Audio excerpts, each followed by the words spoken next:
Hey guys, welcome back. Tisha here, back for another segment of It's Getting Real. Go ahead and do me a favor and hit the like button as we jump right into this. It started out as a typical school day. 16-year-old Ayanna Sawyer headed to class at Terry Parker High School in Jacksonville, Florida. It appears to be a normal day until it's time to go home.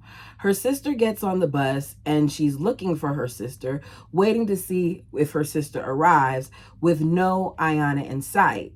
This may not seem like a big deal to some, but it's a huge deal to her sister. Ayanna is 5 months pregnant and no one knows where she is. Born on September 6, 2002, Ayanna Sawyer is a wonderful daughter to her mother, Kimberly Mobley. Described as beautiful, intelligent, kind, loving, and caring, her siblings and cousins look up to her. She is the jokester and the prankster of the family, always managing to make everybody around her laugh. Bottom line is, Ayanna brings joy. At the time of her disappearance, Ayanna is a 10th grader that's desire is to become a pediatrician or a lawyer. Because of this, she takes her academics seriously. She is a straight A student, having received multiple scholarships even at early as a time as 10th grade. She's taking college courses just to show you how incredibly smart she is. She's only in the 10th grade and she had money waiting on her for her next level of education. Not only that, based on how well she was doing in the courses she was taking, she was set to graduate high school early. She probably would have been one of those kids who graduated high school and had an associate's at the same time. I've seen it done. It's the first week of December 2018 when Ayanna tells her mother her huge secret. She tells her mother, Kimberly, that she's pregnant. Now, like a lot of parents, Kimberly is initially disappointed, sad, and upset, which, if you think about it, is completely understandable since she was still in high school. Let's face it. Kids change your lives, whether you're a young adult, a child, or an adult who's been here for a while. Even if you're more established, it's an adjustment. So I can understand why her mother would be concerned about how her child having a baby at such a young age would impact her future. But Kimberly's disappointment quickly turns to joy as the family pivots to prepare for the baby. From the beginning, Kimberly is confused about who the father of her grandchild is because she has never had knowledge of her daughter ever having a boyfriend. She thinks that she may possibly know who the father is based on an incident that occurred in the past. Understand, when I say incident, I by no means am downplaying what happened. She thinks that it may be a man by the name of Kamar's baby because Kamar is a 20-year-old neighbor that at one point was discovered to be having inappropriate relations with her daughter. As a result of this, at the time with Ayanna only being 15, Kimberly reports it to the police. Under Florida law, much like a lot of other laws, adults having relations with minors is considered a form of assault. So Ayanna is taken to the hospital, an examination is done, DNA is recovered, and charges were pressed against Kamar for having relations with an underage young lady. So she asked her daughter if it was a possibility that it was the neighbors. Ayanna's response was no. She told her mom that the father was a guy named Jose. Prior to this, her mother never heard of the name Jose. This is the first time her mother's ever heard of that name. So she asks for a description and things of that nature. And it sounds familiar, but she still can't place who this guy is. So Kimberly says that's something that she'll deal with at another time. Right now, her main focus is to make sure that she's supporting her daughter, Ayanna, in any way that she can. So she quickly schedules her an appointment for the doctor. At that appointment on December 13th, Kimberly finds out that her daughter is super pregnant because at that time she was around 22 weeks. 22 weeks, you guys, which had to be even more shocking to her mother because you see your child on a consistent basis and she was able to cover that up. Now, I'm not judging. I myself, I wasn't a teen mom, but I was a young mom who had parents to answer to, and I covered up my pregnancy for a long time, but I also remained in hiding. Like, my parents didn't see me. So I understand how that child was probably feeling and covering it up. And I got a little taste of the way my mother felt when it was revealed to her the way it was. So I'm assuming that she was extremely hurt and surprised by how far along her child was. They find out at that same appointment that she's having a little girl, and they decide to name the little girl Hazel. Which means not only at this point are Christmas plans underway, but now we have to get ready for this new addition to the family. So they find out it's the girl. It's a few days later on December 19th when Ayana and her sister, do I have that date right? It's either 18th or 19th. I think it's the 19th. When Ayana and her sister leave for school, her mother has no idea that this would be the last time that she sees her daughter. So that day started like any normal day. As I said, Kimberly went to work. Her children went to school. All seems to be going well until she gets that call from her daughter saying, look, Ayana didn't get on the bus. Now, this isn't like her. She is the child that would have texted. She is the child who would have let you know she had something coming up. So this is concern. Ayana's sister is concerning. Ayana's sister is frantic. And her mother is concerned. She reaches out to various friends and family, hoping that someone heard something from her. She thought maybe she had got a ride home or something like that. After finding out from several of her friends and from family members that no one had seen or heard from her, Ayana's aunt decides to join in the search. One decides to go looking and the other one calls 911. So you got one looking and going to school, the other looking and calling 911.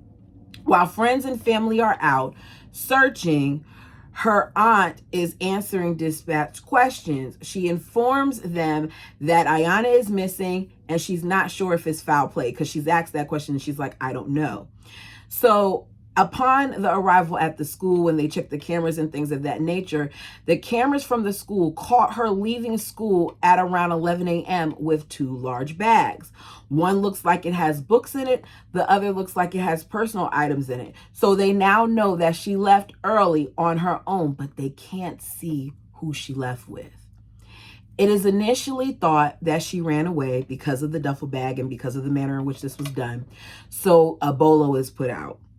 But they later change it to a missing persons report. It's now been 2 days and Kimberly goes into her daughter's room. She notices that some of her clothing is missing, like some of her Victoria's Secret undergarments and things of that nature. She then is looking everywhere. She's looking in the closet. She's looking on computers and she finds some writings in a Word document on the computer that date back to February and March of 2018 about this Jose guy that she more recently heard about. And it's several pages long. So the gist of it is that according to these writings, she loves Jose and she wants to be with Jose. As I said before, her mother doesn't know who Jose is. So her mother wonders, like, is this a code for somebody? Maybe it's a code for the neighbor next door. So she presents the information to police. As a reminder, in March of 2018, Kimberly had charges filed against Kamar for sleeping with a minor. That's the next door neighbor. And he admitted that he did it. I told y'all he was found guilty. He's added on to the list and all those other things, right? So despite that, unbeknownst to her mother, he was still having interactions with her. She was unaware. So investigators start to look into things and they kind of look into him, right? They question him on his whereabouts on the day that Ayanna went missing. He was out of town. He has proof. He has an alibi. So he is quickly removed from the suspect list. Kimberly then has conversations with her daughter, asking her more about this Jose person. Like, what do you know about Jose? Who is Jose? After all, she may know because those two siblings, because she has other children, but those two daughters were very close. Her daughter eventually confesses that Jose is Uncle John. Her mother hears his name, and not only is she shocked, but she is appalled because Jonathan isn't a stranger. In fact, there were many times where Ayanna and her sister would be at Jonathan's home babysitting his child, because Jonathan has been a part of the family for 5 years, because Jonathan is married to her mother's sister, Ayanna's aunt, Naomi.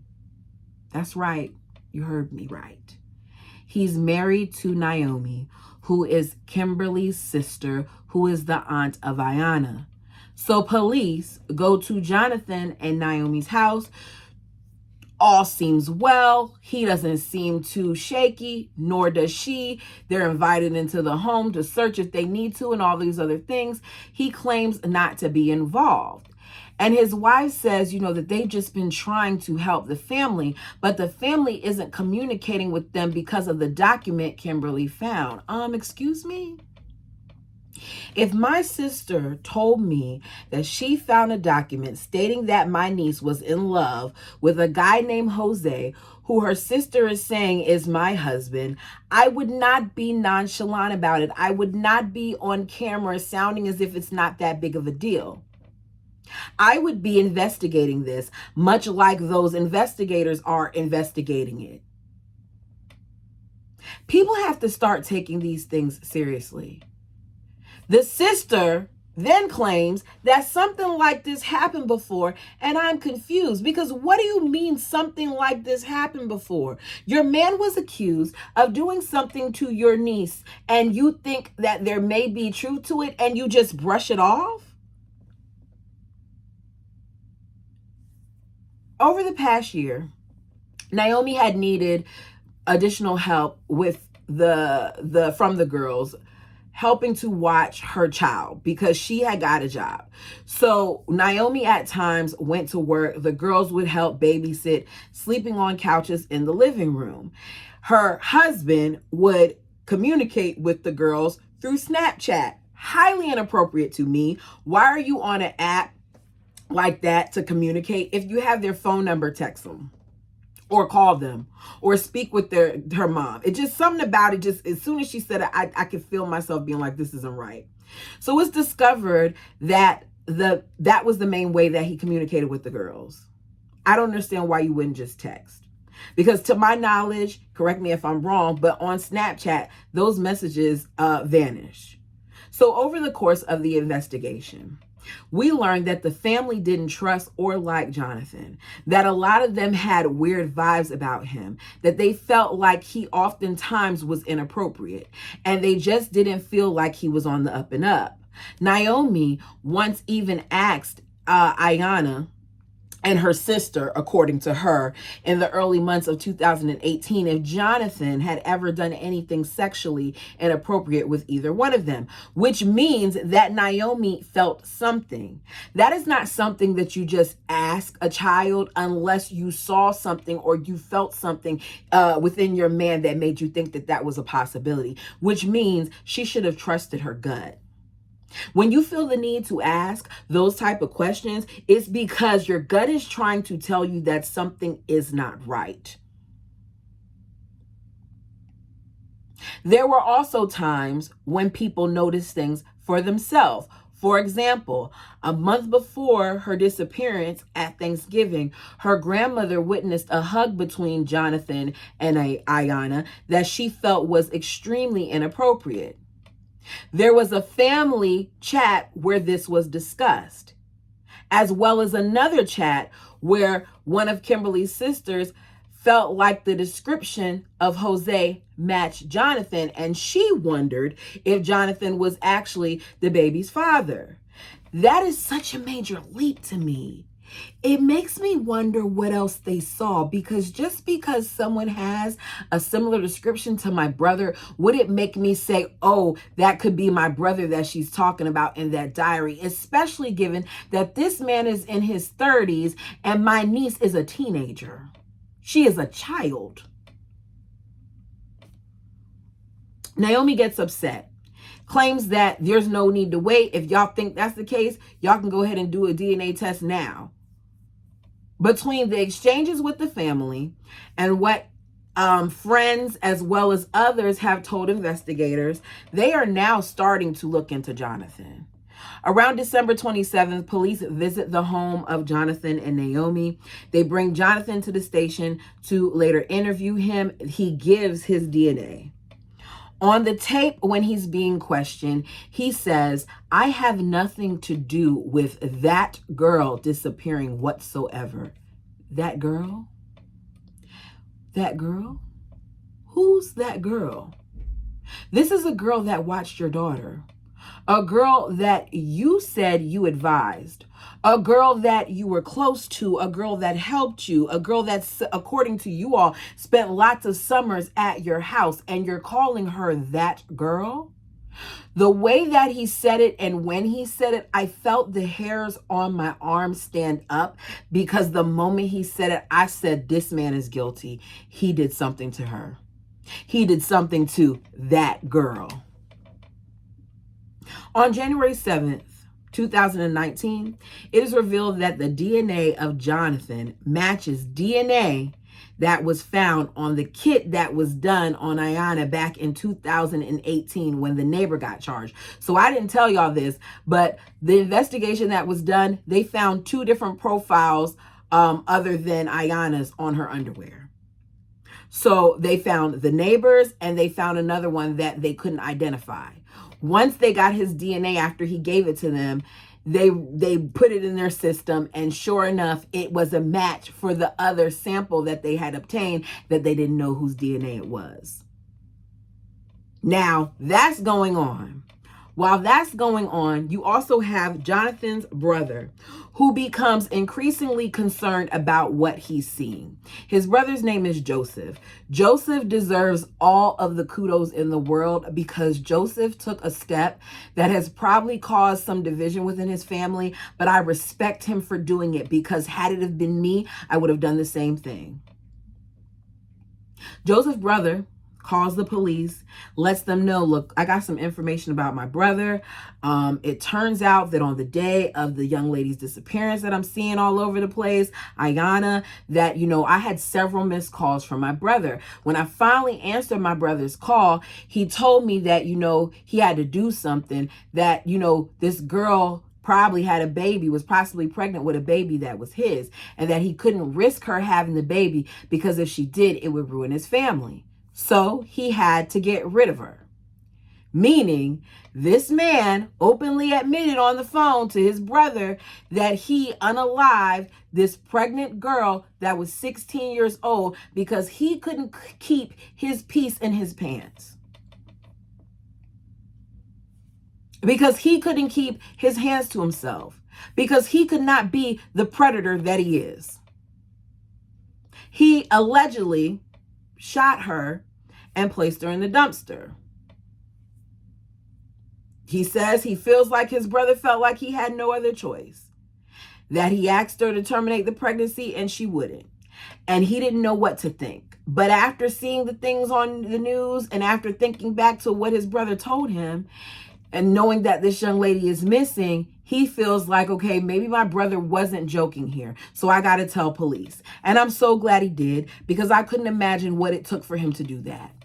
So Jonathan is called back in for another interview. He's all over the place with his conversations, y'all, at the time of this interview. He talks about the family and how they started treating him differently around the time that they found out about the neighbor. Isn't that a coincidence, seeing as to how I told y'all that they end up finding out that the profile on her underwear matches his. So they had a reason to treat you differently, and your guilt let you feel it. Or let me not even say guilt, because I don't feel like he feels like he's guilty of anything. Him being scared he was going to get caught made him think that. So he talks about how basically he's a victim. He doesn't use the words victim, but he's acting like, I'm being falsely accused of things about a family and it's just not right. And, I don't understand why they're doing this to me. It's not on me. She's just all over the place. And he's asked about who the father of the baby is. Who does he think he is? Because he's supposedly supposed to be close to this young lady. So one minute he claims that she knew who the father was. Then the next he's like, she didn't know who the father was. You can't take anything that she says seriously. That she's dealing with multiple dudes. Which one is it, sir? You're making her sound like she's something she's not. She's a little girl who's been taken advantage of by guys who saw something in her when they should have left her alone. I don't care if he claims that she came on to him. I don't care what he says. She's a little girl. 15, 16, little girl. It's then revealed to him about their discovery with the DNA that they took, and about how, that DNA that once was unknown is now known, and it's a match. He is trying to deny it, saying he doesn't know how that could have got there. He's then told about his brother reporting information regarding their conversations, and he keeps talking about how he don't know why his brother would say that, and how everybody has this all messed up and all twisted, including his brother, including the cops. So he's like, my brother is making it up just like y'all are making it up. That's not true. I don't know where y'all got that from. Nobody switched up your DNA, sir. If this is what you handed in, they put it in the system. It made a match. With the DNA evidence from that previous case being a match, he is arrested and held at Duval County Jail on charges at that time of sexual battery, because they can prove that. Because she was a minor and his stuff was on her underwear. So all of this is going on. Her sister reveals just how awful this man was. She lets her mother, Kimberly, know that Ayanna wasn't the only child that he's done things to. Her sister revealed that Jonathan was sexually inappropriate with her too. At the time that he did it, she was only 13 years old. The fact that he was so comfortable with doing things with these little girls makes me know that this isn't his first time doing it. People like this who seek out these little girls and they do this probably did these same things when they were younger. And it's sick. She told her mother that Ayanna and Jonathan were actually in a secret relationship for the past 2 years. That statement coming out of my mouth makes me feel sick. She was 16 years old. That wasn't a relationship. That was a predator seeking out his prey. That was a man violating this little girl, because regardless of what people may think, she was a little girl. She said, Jonathan is the father, and my sister asked me not to tell. She also tells her mom she was afraid to let the detectives know anything because she feared what Uncle Jonathan would do. Jonathan worked at the junkyard. So detectives look at security footage to see what Jonathan was doing at the time of Ayanna's disappearance. He's seen driving into the entrance of the junkyard in his red van. He parks and walks in the direction of his job. Then at 11:17 a.m., his van is seen leaving the property. He's gone for a little over an hour. He returns at around 12:30, but he does not park in the employee parking lot. He heads off camera for a few minutes, comes back, grabs something, then is later seen at around 6 leaving for the day. There is no record of him clocking out, but the camera does show him leaving. So the question is, what was he doing while he was gone? Why didn't he clock out? I personally feel like it's because he was up to no good. So with investigators being told about Jonathan and Ayana's secret relationship, as well as other things that have been disclosed and what the brother said, on January 8th, charges are changed to first-degree murder as well as sexual battery. Even after being arrested, he's still denying the allegations. Deny it as he may, there had to be some truth to it. Because even on phone calls that he made to his wife from the jail, he tells her that there's things that he wants to tell her, but he can't tell her over the phone because he doesn't want her to take it the wrong way. If you didn't do anything, then why would she have to worry about taking it the wrong way? Those aren't statements made by an innocent person. I'm not sure how it unfolded and how investigators were able to do it, but they were able to record conversations with Jonathan and a fellow inmate in jail where he confessed to his crimes. It's alleged that he not only admitted to sleeping with Ayana and her sister, but he told the inmates that he used a 9mm handgun to unalive her. Law enforcement spends weeks looking for Ayana. Police search a landfill on Otis Road for weeks based on what they heard on the tapes, because he says that his job is to get rid of things and he controls when that thing is dumped, and he knew when it would be going to the landfill. So he knew when her body would be going to the landfill. So they looked through more than 5,000 tons of trash for Ayana. To this day, they have not found her. Instead, what they found is textbooks and other items that could be linked to her because they were from Terry Park High School. The case finally goes before court on September 14th, 2023, and he pleads not guilty to the 3 counts he's facing, meaning that you decided that you couldn't even be man enough to admit what you did. Instead, you have to put her friends and family through the pain of this trial. Now, this is a difficult case because they never found any type of blood evidence. They never found her remains. They didn't find anything that could directly link him. It's a lot of circumstantial evidence. At his trial, Jonathan's defense argued that there was no evidence that Ayana was even gone, that she was even deceased. That is because the jerk got rid of her in a calculated manner. So how could there be evidence, right? The defense suggests that the neighbor, Kamar Humphrey, was the father of the unborn baby, not Jonathan. Kamar testified and admitted that he had been accused of her rape in 2018, and that, yes, he does admit that he had sex with her. However, as I stated earlier, that he had an alibi at the time of her disappearance.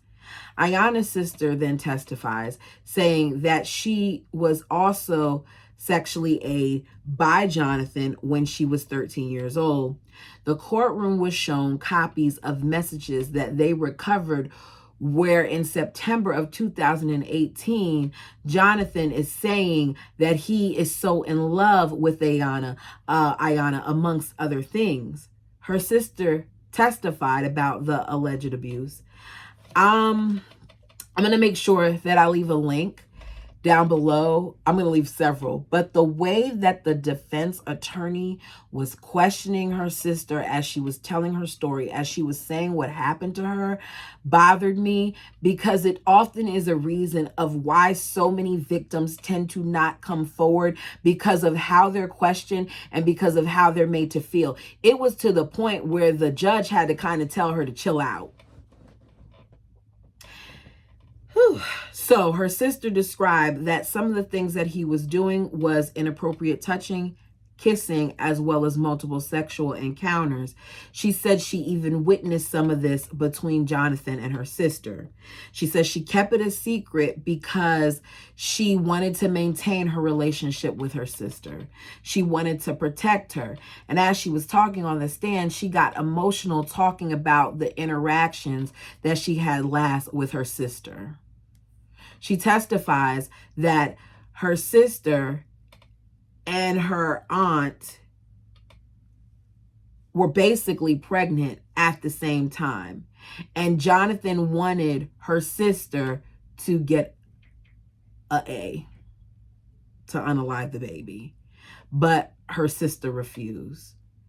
Jonathan's brother said that my brother went from panicky the first couple times he called me to calm. My brother said he didn't want to ruin his family.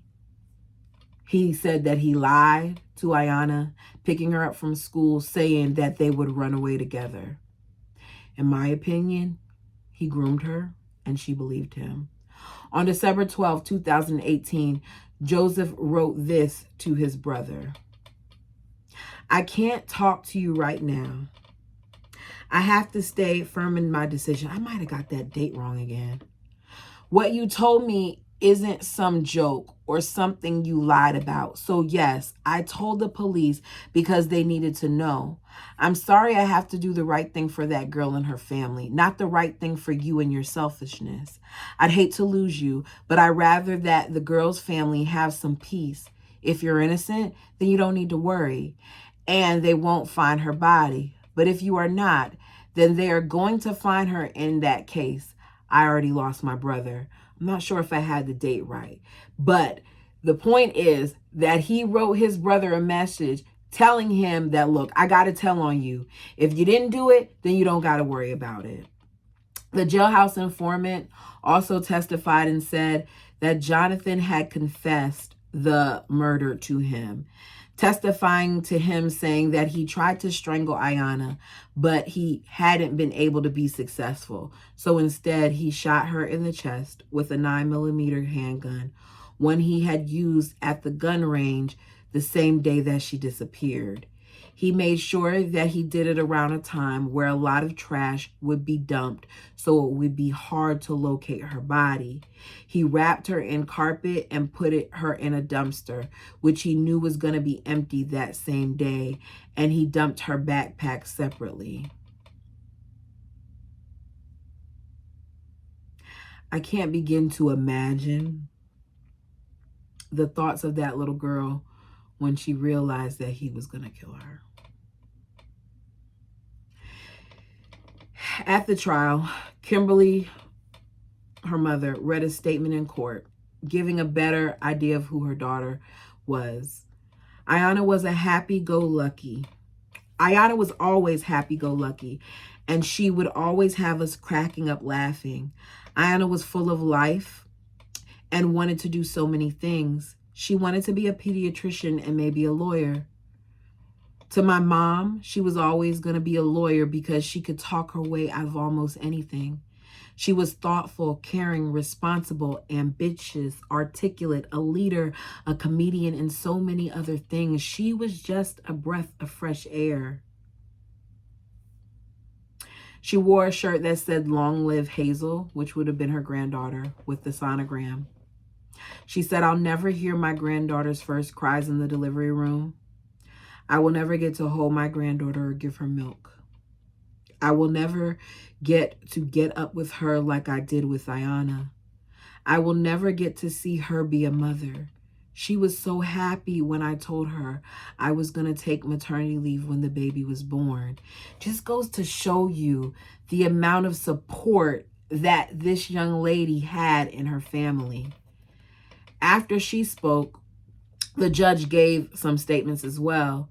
He mentioned how Ayanna would have been 23 weeks and 4 days pregnant, which means that the baby could feel love and comfort. Sadly, because of Jonathan, he made sure that the baby felt pain. But that baby, regardless if he believed it or not, was a real person. I find some comfort in knowing she was with her mother at the time. That was a statement made by Judge Anthony Salem. Jonathan was found guilty of sexual battery, first-degree murder of Ayanna, and the first-degree murder of her unborn child. He could have been sentenced to death, but instead, at the age of 38, he was given consecutive life sentences. The jury elected to sentence him to life in prison without the possibility of parole. It's heartbreaking to think about Ayanna and her child Hazel last moments, as twisted as it may sound, she loved that man. And the man that she loved, although inappropriate, took advantage of her and removed someone who definitely was going to change this world. And now, because of what he did, because he couldn't handle himself, because he didn't know how to really and truly be a man, the world has lost out on the beauty of Iyanna and Hazel. I hate stories like these because it seems like these are happening more and more frequently. And you think that your family is safe, but oftentimes family, I hate to say it, family are the ones who are the enemy. That mother sent her child to her sister's house thinking that her sister's house was a safe space for her kids. And it wasn't. I'm not going to blame her mother. I'm going to blame the guy who did it. I'm going to blame the vile human being that committed this crime. And I'm going to blame his wife. Because his wife saw some things too, whether or not she wants to admit it, she did. And now as a result of this situation, 2 families are forever changed. Actually, more than that, I think about the countless people who knew this young lady whose life will never be the same because in her short 16 years, she impacted many. You guys, let me know what you thought about this crime story. Rest in peace, Iyanna and Hazel. Until next time.